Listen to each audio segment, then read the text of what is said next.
Tuhan bersama-Mu. Dan bersama rohmu.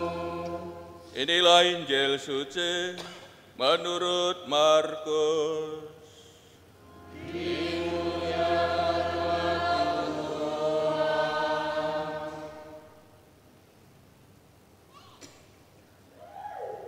Sekali peristiwa, Yesus tiba kembali di tempat asalnya, dan murid-muridnya mengikuti Dia. Pada hari Sabat, Yesus mengajar di rumah ibadat.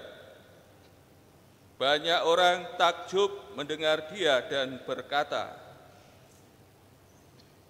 "Dari mana diperolehnya hal-hal itu? Hikmat apakah yang diberikan kepadanya? Bagaimanakah mujizat-mujizat yang demikian dapat diadakan oleh tangannya?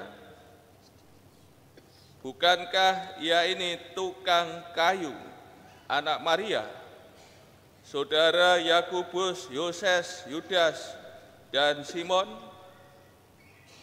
Bukankah saudara-saudaranya yang perempuan ada di sini bersama kita?"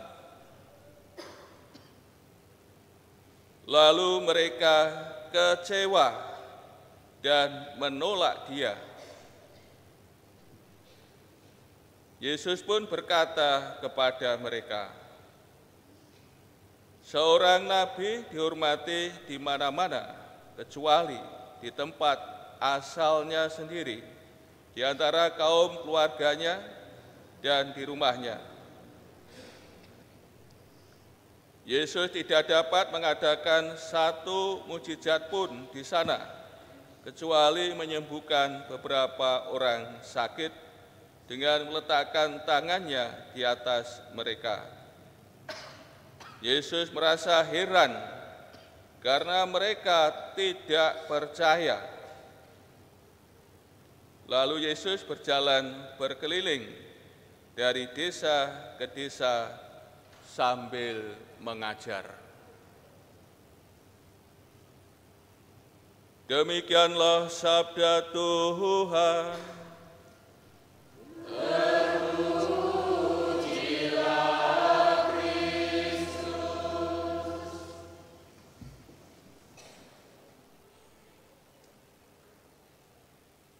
Saudara-saudari yang terkasih,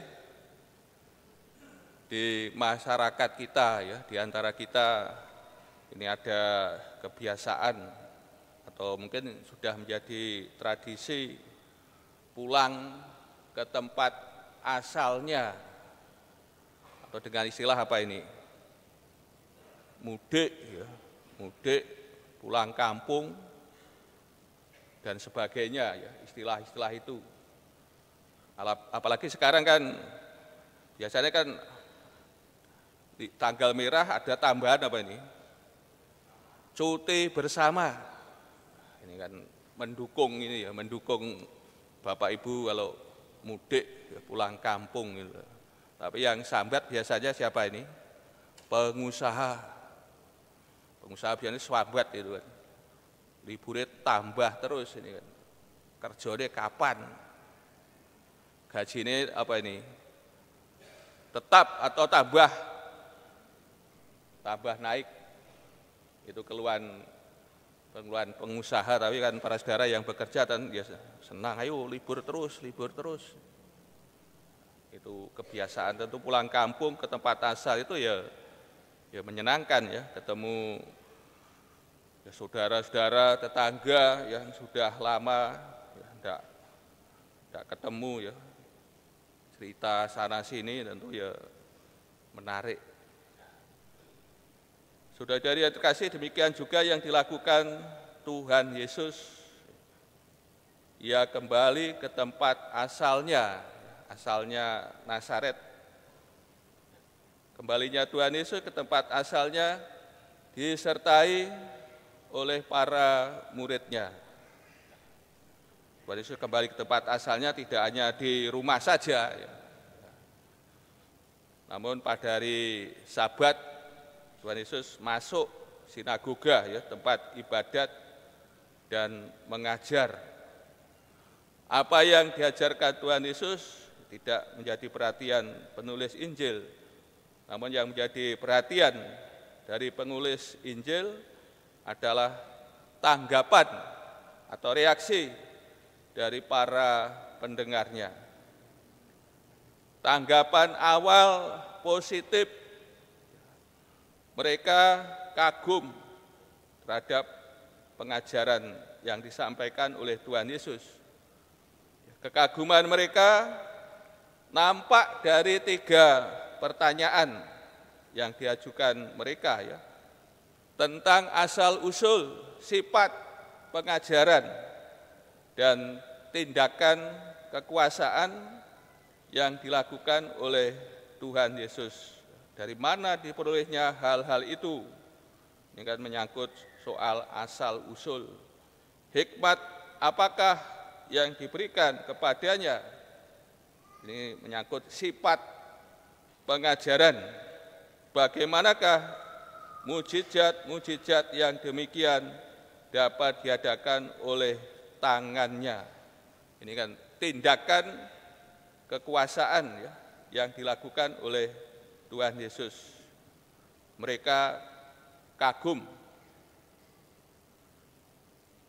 Saudara-saudari kasih, kekaguman mereka kemudian berubah, ya, menjadi pertanyaan yang menanyakan soal identitas, ya, Tuhan Yesus. Bukankah ia ini tukang kayu? Tidak hanya berhenti ini, ya. Anak Maria, bahkan sampai disebut ini lengkap, ini saudara-saudari Yesus. Saudara Yakobus, Yoses, Yudas, dan Simon. Bukankah saudara-saudaranya yang perempuan ada di sini bersama kita? Ini pertanyaan yang mempertanyakan soal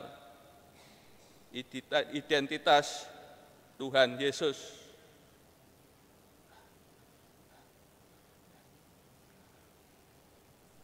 Ini pengajaran dan keajaiban yang dilakukan Tuhan Yesus menurut mereka, ya, tidak pas, tidak cocok, tidak sesuai. Ia tukang kayu. Tukang kayu. Menurut orang-orang tempat asalnya, ya, pengajaran yang hebat, tindakan yang penuh kuasa, dilakukan oleh maha guru mungkin, ya, oleh rabi, itu ya sesuai, ya pas. Namun ini dilakukan oleh tukang kayu. Dikenal keluarganya, ya, latar belakang keluarganya dikenal, ya, disebut Maria. Menurut mereka ini, ya, tidak cocok, tidak sesuai.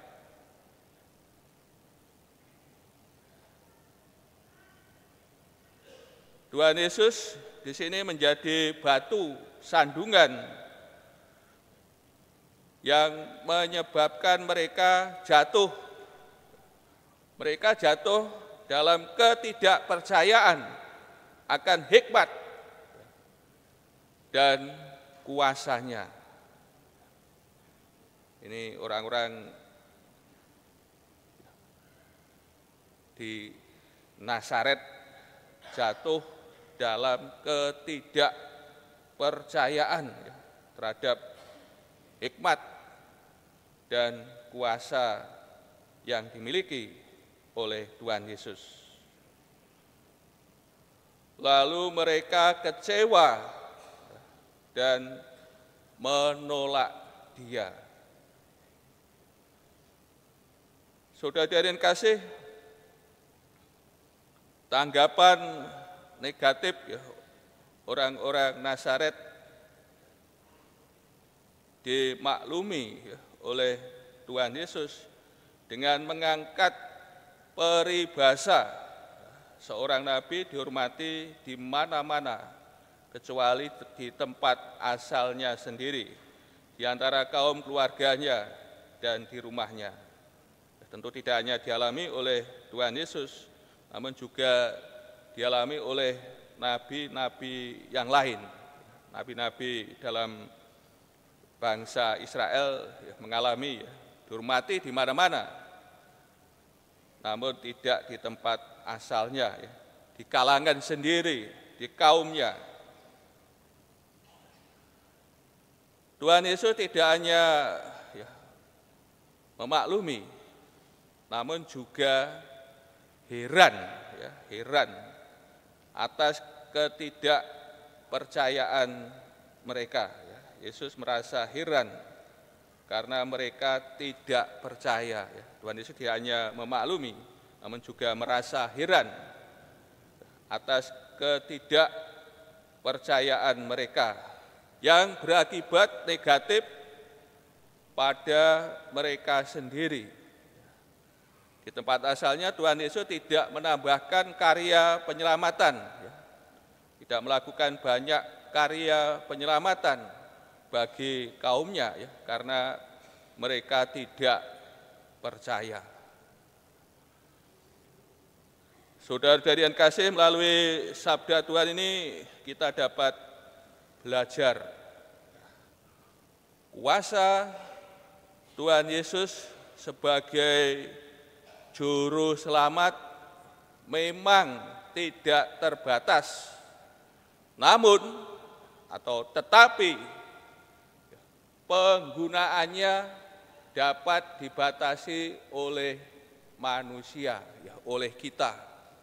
Ini kuasa Tuhan Yesus sebagai Juru Selamat itu tidak terbatas, namun penggunaannya dapat dibatasi oleh manusia, oleh kita, sebagaimana terjadi di Nazaret, di tempat asalnya sendiri. Kaum di sana tidak percaya kepada Tuhan Yesus, maka Tuhan Yesus tidak melakukan banyak mujizat-mujizat atau tidak melakukan karya penyelamatan bagi kaumnya, karena tidak percaya.